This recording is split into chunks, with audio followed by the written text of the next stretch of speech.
एक बार का जिक्र है, एक दूर दराज गांव में एक शख्स यूसुफ अली अपने बिखरे हुए ख्वाबों के साथ घूम रहा था। यूसुफ अली हमेशा एक नेक और सादा शख्स रहा था, लेकिन किस्मत के जुल्म ने इसके दिल पर गहरे निशान छोड़ दिए थे। वो थके हुए कदमों से चल रहा था, भूख और प्यास से निढाल। इसकी आंखों के सामने चक्कर आ रहा था और उसके जिस्म में कोई ताकत बाकी नहीं थी। वो लड़खड़ाते हुए एक पुरानी मस्जिद के सामने गिर गया। जब इसने आंखें खोलीं तो इसने देखा कि वो मस्जिद के दरवाजे के सामने पड़ा है, जिस पर एक बड़ा ताला लगा हुआ था। ये मस्जिद काफी अरसे से बंद थी और उसके इर्द गिर्द गहरा सन्नाटा था। अचानक किसी ने यूसुफ अली के कंधे पर हाथ रखा। वो खौफ से पीछे मुड़ा। जब इसने पीछे मोड़कर देखा तो वहां एक बूढ़ा आदमी था जिसका चेहरा खौफनाक था। इसका चेहरा खून से भरा हुआ था और उसकी आंखें चमक रही थीं। वो बूढ़ा आदमी हकीम अब्दुल्ला था, जो गांव की पंचायत का सरबराह था। ये मस्जिद काफी अरसे से बंद थी और उसकी आंखें चमक रही थीं और अब्दुल्ला ने बुलंद आवाज में कहा, इमाम साहिब जो यहाँ रहा करते थे, एक हौलनाक हादसे का शिकार हो गए थे। यूसुफ अली ने खौफ से पूछा, इस इमाम साहिब के साथ क्या हुआ? हकीम अब्दुल्ला की आंखों में सर्दी महसूस हुई और उसने धीमी आवाज में कहा, वो इमाम साहिब जो अल्लाह के नेक बंदे थे, एक बुरे साए के कब्जे में आ गए थे। उन्होंने ऐसा काम किया कि इसका जिक्र करना भी गुनाह है। इसके बाद उन्हें कभी नहीं देखा गया। यूसुफ अली खौफ से भर गया, लेकिन इसने हिम्मत के साथ कहा, मुझे इस मस्जिद में जाने दो, लेकिन पहले मुझे पानी दो। हकीम अब्दुल्ला ने बुलंद आवाज में कहा, तुम्हें पानी मिलेगा, लेकिन याद रखो ये जगह अब पाक नहीं रही। हकीम अब्दुल्ला ने मस्जिद का ताला खोला और दरवाज़ा आहिस्ता आहिस्ता खुला। यूसुफ अली मस्जिद के अंदर दाखिल हुआ और अपने चेहरे से धुआं उठते देखकर हैरान रह गया। मस्जिद के अंदर हर तरफ गहरी खामोशी थी। दीवारों पर पुराने खून के धब्बे थे और छत पर मकलोहे के जाले थे। यूसुफ अली ने वुजू किया और बैठकर कुछ पढ़ने लगा। जैसे ही इसकी आवाज़ गांव में गूंजी, लोगों के दिलों में एक अजीब खौफ फैल गया। कुछ लोग मस्जिद के करीब आए, लेकिन उनके चेहरों पर खौफ के आसार थे।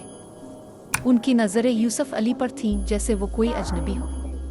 नमाज के बाद हकीम अब्दुल्ला ने यूसुफ अली के लिए खाना लाया। यूसुफ अली ने बिस्मिल्लाह पढ़कर खाना शुरू किया, लेकिन जैसे ही इसने पहला लुक़मा लिया, कुछ इसके गिले में फंस गया। खाना मुश्किल से नीचे उतर रहा था और यूसुफ अली के दिल में एक और खौफ की लहर उठी। खाने के बाद यूसुफ अली मस्जिद के एक कमरे में चला गया। वो थका हुआ था और सोना चाहता था, लेकिन जैसे ही इसने मगरिब की तरफ खिड़की खोली, बाहर का मंजर देखकर उसके दिल में एक अजीब बेचैनी पैदा हुई। हकीम अब्दुल्ला के घर का सहन नजर आ रहा था।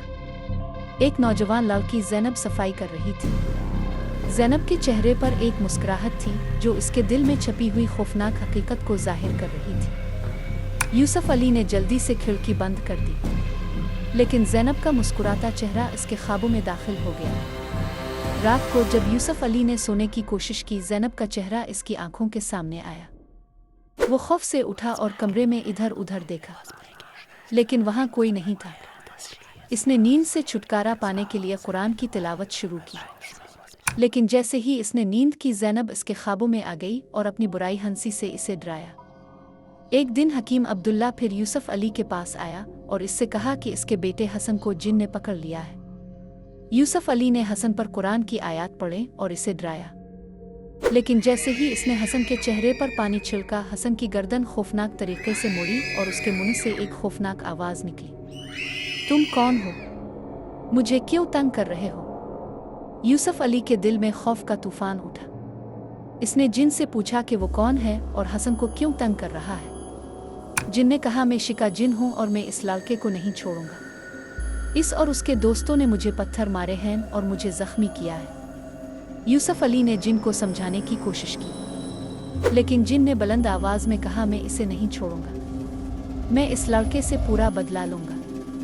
ये कहकर जिन ने हसन को हुआ में उठाया और वो हुआ में चक्कर लगाने लगा। कुछ दिन बाद जिन ने ज़ैनब को भी पकड़ लिया। यूसुफ अली ने भी इस पर कुरान पढ़ा, लेकिन जिनजादी जो अपने आप को जंगली कहती थी ने कहा, मैं इस लड़की के जिस्म पर काबिज हो रही हूँ ताकि इसके भाई को सजा दे सकूं।